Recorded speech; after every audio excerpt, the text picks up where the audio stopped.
Hi guys, welcome back to my channel, Self-Care with Sue. I am obviously Sue.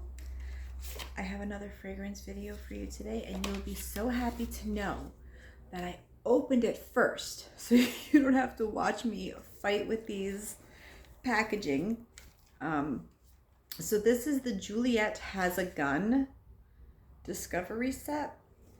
So it has like the big travel size of Not a Perfume, and then it's got samples of the rest of the fragrances. So we are going to go ahead and work our way through. And again, they were nice enough to give me some information on each of the fragrances right inside the packaging. So I will tell you what the package has to say about it, and then I will tell you what I have to say about it. So we will start out with Not a Perfume, because I happen to know that this one is super light in fragrance, and I'm afraid that if I spray other things first, I might not actually smell it. So this one says, minimalist, elegant, pure, a subtle woody note with a clean and modern trail, a single ingredient formula without allergens, and ideal to blend with other perfumes. And the only ingredient in it is Cetalox. And this is one of those things that like these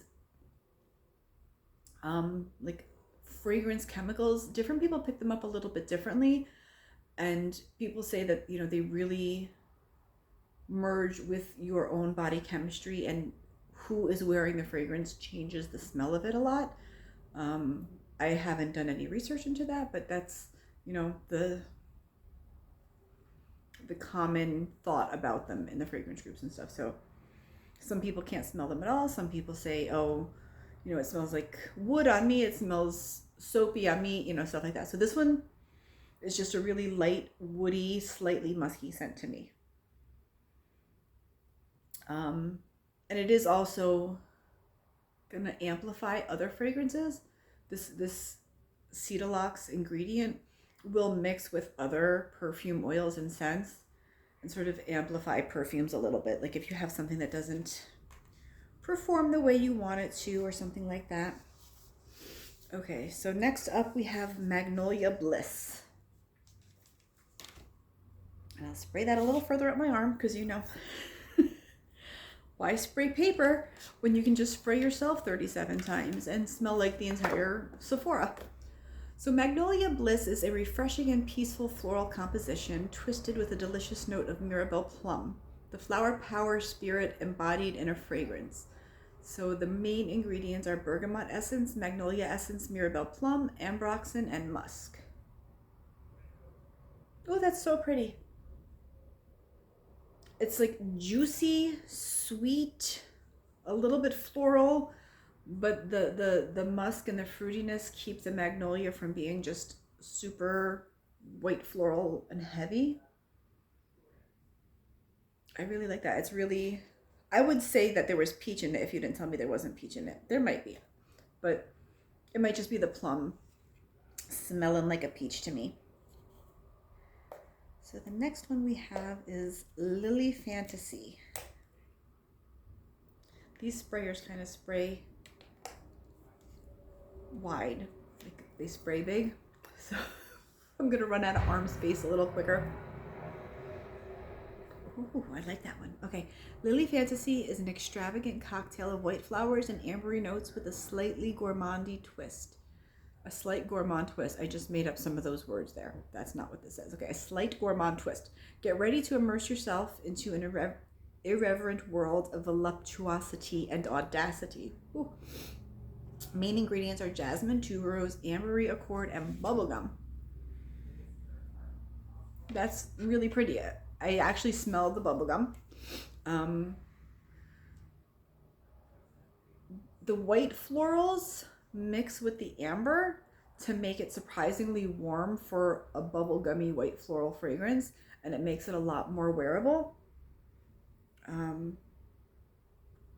Yeah, it's not as just overpoweringly sweet as it would be without those ambery notes, so that's really actually very pretty. So let's see, the next one up, if I can get it out of the thing, is Pear Ink. I'm gonna go right down on my hand with this one because I'm gonna run out of space. Okay, a fragrance built around a green pear, layering on a milky heart of musk and a twist of ambroxan to lift the gourmand side up. A heavenly fragrance evoking happiness, sunny days, and positivity. The main ingredients are green pear and musk. You definitely, it's like almost like a pear candy. Like you don't get any like spiced, or it's not like a cooked pear fragrance. It really, like if you love just like a true pear, that's gonna be right up your alley. I don't hate it, but just straight up fruit isn't necessarily my thing. And if I was going for straight up fruit, I would probably go to like Bath and Body Works or something. But I'm sure this has a lot better staying power. So if you're looking for just that sweet, juicy, fruity pear, that would be for you. Okay, next up we have Vanilla Vibes. Ooh, I pulled it right out on the first try. Getting good at this. Not like I have already done it 100 times and I should finally know how to pull them out of a container, but whatever. Ooh. Okay, Vanilla Vibes is the fusion of two opposites, an aphrodisiac natural vanilla twisted with sea salt, atmospheric vibes. The expression of a sensual, powerful, and free femininity. Get ready for the ride. So the main ingredients are natural vanilla, sea salt, and musk. I smell a little bit of coconut in there. I don't know if it's actually there or if it's just the vanilla mixed with the sea salt vibes is giving me coconut. It's pretty, it's warm, it's cozy. You know, they say sensual, free femininity, and I don't smell anything that says this is necessarily a woman's fragrance, but it's pretty. I honestly get more coconut than vanilla though, but the vanilla is definitely there. Like it's not like no vanilla at all, but it's pretty. It's not my favorite one, but it's pretty. Next up, we have Lipstick Fever. Ooh, I'm dripping. Okay.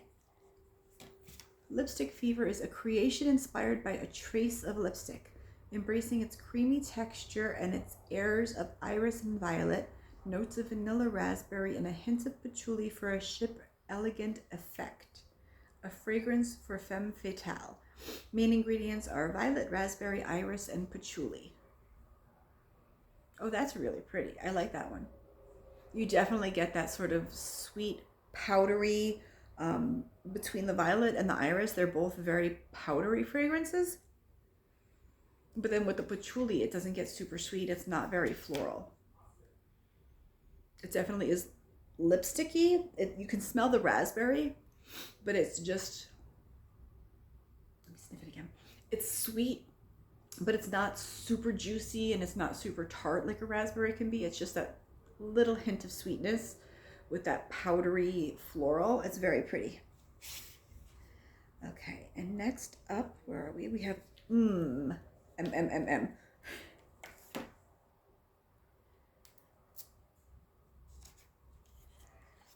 see what we have about this one. A mouth-watering name that suggests delectation and excites all senses. A gourmand yet elegant composition, is a forbidden fruit, advised, even recommended. A 0-calorie treat. The main ingredients are neroli, raspberry, orange blossom, and iris butter. It's definitely, I smell the orange blossom. I get white floral, sweet. I don't think I've ever seen iris butter in a fragrance before, but you do get like a certain powdery irisy quality to it. It's very pretty. It's probably one of my top 3 out of this so far. I like a good powdery, so Lipstick Fever and are both like nice and powdery. They both also have raspberry, and I like the raspberry in both of them. And then we've got Not a Perfume Superdose. which I probably should have sprayed second. Where am I going to spray? Oh, you know what? I'm going to spray it on the back of this hand because I didn't do my hand when I sprayed over here. Because again, it's not a perfume. It's that, you know, fragrance chemical. Oh, I really like it though. Okay, Not a Perfume Superdose is the intense version of the famous Not a Perfume. A single ingredient molecular composition, super clean, pure, unique. And compared to the Not a Perfume Superdose comes across muskier to me. So it's like woody white musk. And that's actually gorgeous. I've never smelled the Superdose before, so I'm going to say that that's my favorite out of the collection. Superdose and then Lipstick Fever. But I like the regular Not a Perfume, and I'm happy that I've got a big one of that too. I will wear all of these. I might layer up some of them. Pear, not necessarily my vibe. It's pretty if, you know, if it's something you would like. Fruity, juicy. It's a beautiful pear. It's just not necessarily my thing. And the vanilla vibes, it's definitely smells like vanilla by the sea, but I'm picking up coconut. The Lily Fantasy is really pretty. It's that sweet bubblegummy tuberose white floral, but just grounded with a base of amber. That's really nice. The Magnolia Bliss was really pretty. Again, a sweet, juicy, fruity, but then also a little bit of musk to ground it. So I have not tried a lot by this company before, but I was intrigued and I liked most of the fragrances here. Yeah, Lipstick Fever was beautiful. Was beautiful. The Not a Perfume and Not a Perfume Superdose. And I'm just excited to try layering those with things, just because some people say, oh, well, it's one of those chemicals that's meant for layering. It just brings out like the natural skin musk scent of you. It doesn't really add its own fragrance. So I'm excited to try that with layering combinations. But I honestly, especially the Superdose, I would absolutely wear just by itself. I think it's beautiful. So again, that was the Juliet Has a Gun Discovery Edition. So the one big one is a 5 ml for the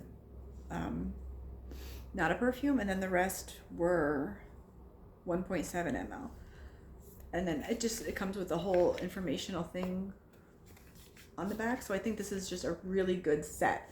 It gives you the information you need. It's an easy way to try a whole bunch of the fragrances and, you know, pick your favorite. I would recommend trying it if you've been curious about the brand.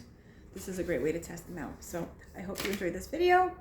Give me a thumbs up. Subscribe if you haven't. Give me a comment. Tell me if you've tried any of these, which one's your favorite. If you like any of these single ingredient molecular fragrances in general, like the Super E and stuff like that, let me know what you think, and I will see you next time. Thanks. Bye.